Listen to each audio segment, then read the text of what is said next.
একটা হচ্ছে 6ই এপ্রিল রামনবমীর দিন নন্দীগ্রামের দক্ষিণ প্রান্ত সোনাচূড়াতে 3.5 বিঘা জমিতে রাম মন্দিরের নির্মাণ শুরু হচ্ছে।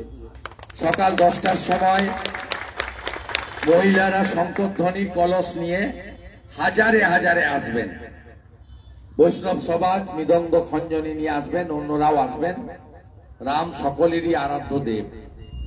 সেখানে আমরা অযোধ্যার রাম মন্দিরের আদলে একটি রাম মন্দির নির্মাণ করব। নাট মন্দির থাকবে, আবাস গৃহ থাকবে, অতিথি যারা বাইরে থেকে আসবেন দর্শনে সেখানে সুন্দর করে সজ্জিত করা হবে। একটি সেখানে আধ্যাত্মিক পরিবেশ তৈরি করা হবে।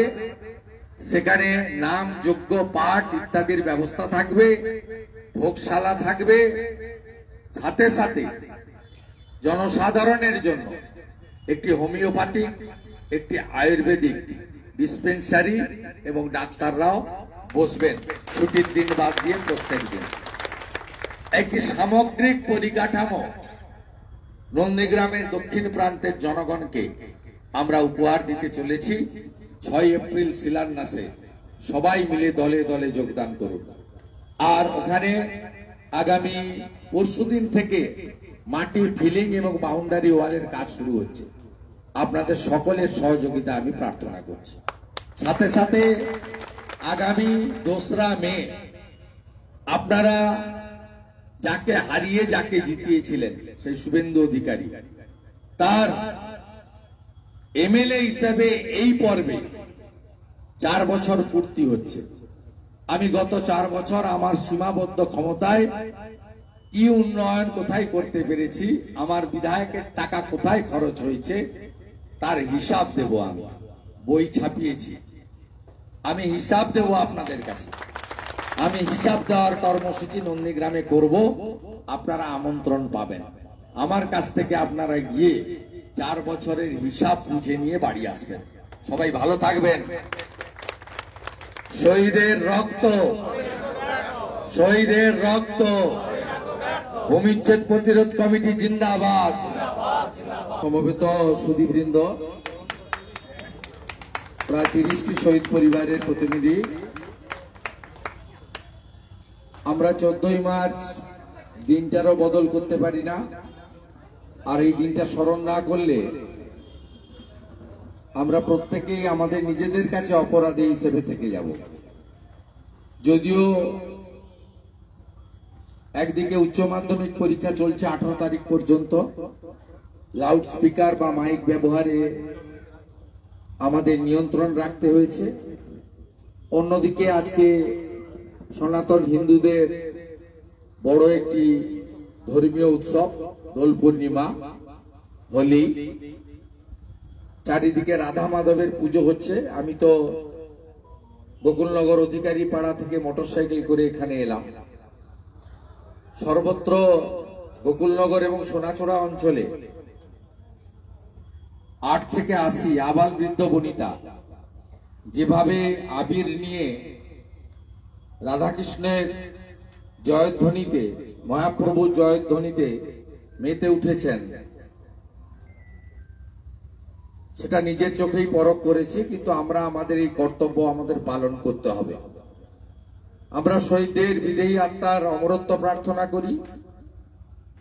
শহীদ পরিবার, আমাদের ভূমি জমি বাড়ি, আমাদের মন্দির ধর্মীয় প্রতিষ্ঠান, আমাদের শ্মশান কবরস্থান, আমাদের পুকুর, আমাদের বিদ্যালয়, আমাদের পঞ্চায়েত সব তারা রেখে দিয়ে গেছে।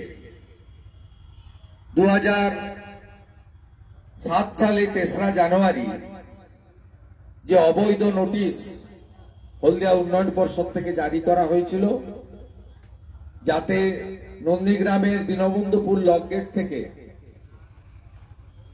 ভেকুটিয়া গ্রাম পঞ্চায়েতের খানিকটা অংশ,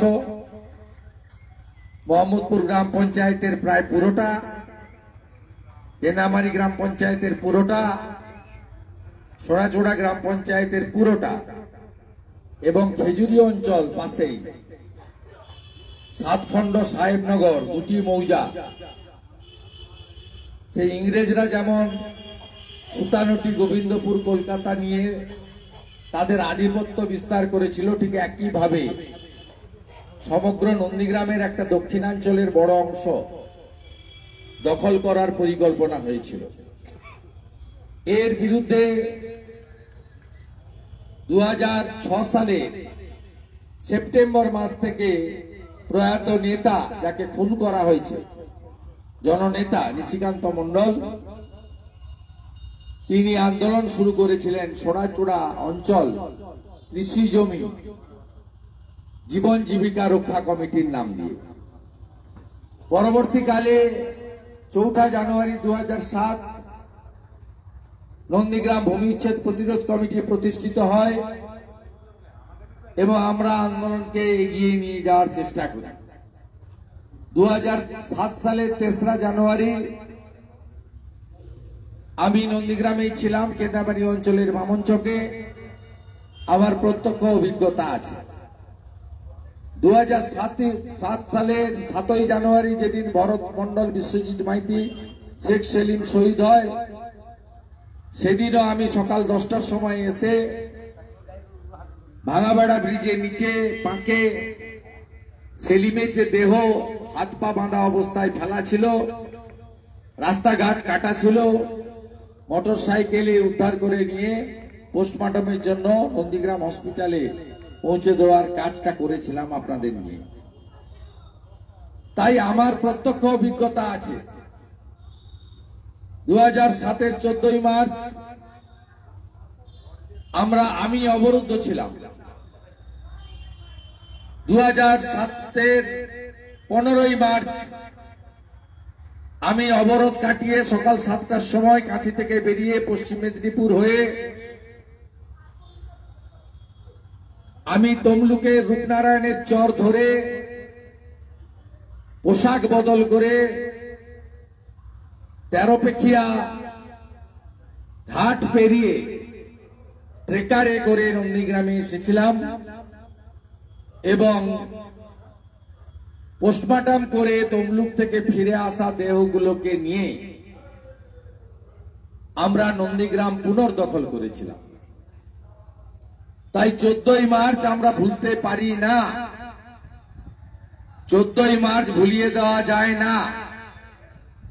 অনেকে ক্ষমতায় এসেছেন, মাটি ছেড়ে আকাশে চলে গেছেন, কিন্তু আমি বা আমরা মাটিতে পা রেখে চলতে চাই।